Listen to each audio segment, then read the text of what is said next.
The film opens on the morning of May 9th in the apartment of former Delta Force Captain Roy Pulver.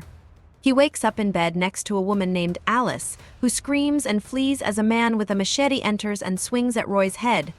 Roy acts everything out in a rehearsed fashion, dodging the hitman's exact movements to defend himself and complaining that it's gotten annoying. Outside, a chopper flies up with another assassin who fires a machine gun, killing the first assassin when he is mistaken for Roy. As the second one fires wildly into the apartment, Roy just slumps against the couch and looks at a picture of his ex, Gemma Wells. After the chopper crashes through the window, Roy jumps out onto a truck of sand before carjacking a guy and evading two more assassins, both of whom he refers to as Pam and Esmeralda.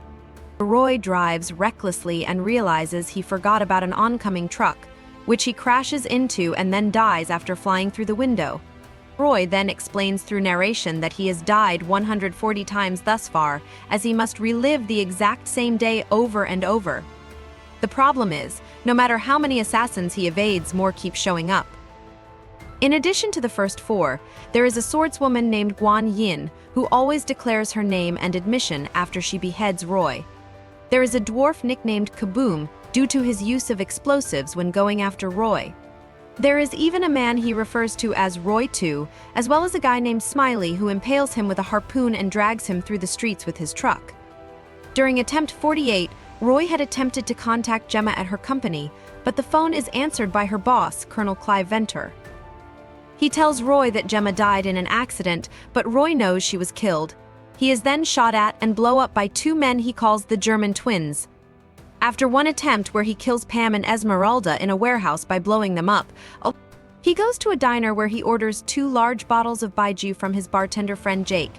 He also constantly listens to another patron, Dave, drone on about tedious anecdotes, leading Roy to drunkenly say something stupid because as he stopped caring. He also notices a woman, Dai Feng, who always comes in at the same time. Roy notes that he has never lived past 12:47 p.m. because somehow the assassins always manage to find him. Flashback to May 8th, which feels like months ago to Roy. He visited Gemma at her job, Dinao, where she mentions him not being in the picture for their son Joe, who doesn't even know Roy is his father and just thinks of him as a friend of Gemma's. She is working on a large machine that controls time and space, but could destroy the world if used improperly. Venter's henchman Brett comes out after the two were watching Roy and Gemma through surveillance. Brett takes Roy's resume, and Venter notes that someone like Roy could figure out what they are planning. Before Roy leaves, Gemma tells him to remember Osiris. Roy later goes to the bar where he meets Alice while talking to his other bartender friend Gabrielle. When Alice goes to the bathroom, he gets a call from Gemma, who tells him that she may have to do something drastic. Roy remembers Osiris when he looks at a gift Gemma sent days before the 9th book called The Mythology of Iset and Osiris. In it is a message from Gemma to Roy about living life forward and that time waits for no man. Attempt 143, Roy goes to an underground arcade where he finds Joe after following him when he saw him get something from another kid earlier. Roy approaches him, and Joe says he ditched school for a video game tournament and that he was just exchanging trading cards with the other kid. Roy spends time with Joe but is dismayed to have to tell him that Gemma is dead. When they get out of the arcade, Roy notes that it is now 12:50, which means he's lived longer than before. Unfortunately, the other assassins arrive to kill him, but he shields Joe from their bullets. As he dies, he tells Joe that he is his father, and he notes that he wished that was the final death. Roy realizes that he is being tracked since they previously could not detect him underground. At the restaurant, he tries to extract the tracker from his anus until Dave tells him that the tracker might be in one of his teeth. Roy pulls 2 out before finding the right one, just moments before he is killed. Now knowing which tooth to pull, he evades the first few hitmen before losing the tracker. When he is revived, he questions Alice, as he remembered her being there when he was drugged at the bar. She tells him it was Brett who placed the tracker. He removes the tooth and uses it to lure Pam to an isolated area to kill her with her own gun. He also lures Smiley and kills him with his own harpoon and truck. Roy starts to go after the other assassins like Roy 2 and the twins, but he sets his sights on Venter and Brett. The first few times, he is killed by Dino Security and Brett himself, but he manages to get closer until he reaches Guan Yin, who dodges bullets with ease and always decapitates him. When she has him down at one point, Venter tells him that Gemma's machine is called the Osiris Spindle, and that he plans to rewrite history with it by undoing terrible events in history while eventually making himself a global dictator.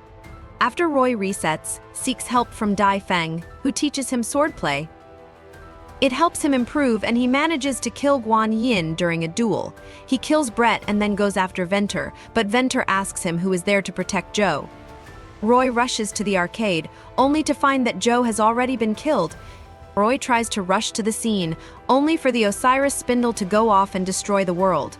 Roy resets again but spends the next 15 attempts allowing the Machete Man to kill him, since he feels that it is hopeless and that everyone will die no matter what. After a while, he breaks out of his depression and decides to spend his final moments with Joe.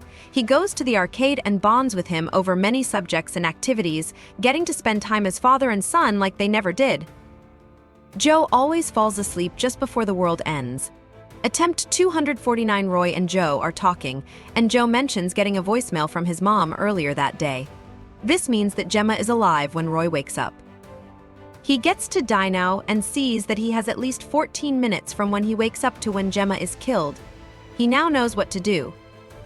On his next attempt, Roy kills the Machete Man and jumps onto the helicopter, throws the gunman out and forces the pilot to fly to Dinao.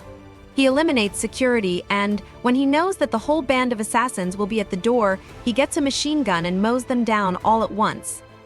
He makes his way to the main room and kills Brett and Venter. Gemma realizes the Osiris Spindle works as she had imagined.